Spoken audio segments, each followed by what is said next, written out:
నియోజకవర్గంలో ప్రభుత్వ భూములు, చెరువులు, కాలువలు ఆక్రమణకు గురవుతున్నాయని, అక్రమ మట్టి తవ్వకాలపై మాజీ ఎమ్మెల్యే ప్రెస్ మీట్ నిర్వహించారు. కోదాడ నియోజకవర్గంలో ప్రభుత్వ భూములు, చెరువులు, కాలువలు ఆక్రమణకు గురవుతున్నాయని, అక్రమ మట్టి తవ్వకాలు యథేచ్ఛగా కొనసాగుతున్నాయని మాజీ ఎమ్మెల్యే బొల్లం మల్లయ్య యాదవ్ ఆరోపించారు.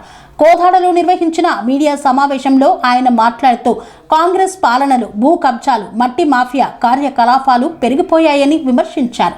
నియోజకవర్గంలోని ప్రభుత్వ భూములు, చెరువులు, కాలువలు, కొండ ప్రాంతాల్లో ఆక్రమణలు జరుగుతున్నాయని పేర్కొన్నారు. గణపవరం గ్రామ చెరువులో సుమారు 20 ఎకరాల మేర ఆక్రమణ జరిగిందని, చెరువు భూమిని చదును చేసి రియల్ ఎస్టేట్ ప్లాట్లుగా మార్చే ప్రయత్నాలు జరుగుతున్నాయని ఆరోపించారు. కోదాడ పట్టణంలోని ఎర్రకుంట కాలువ భూములకు కూడా ఆక్రమించే ప్రయత్నాలు జరుగుతున్నాయన్నారు.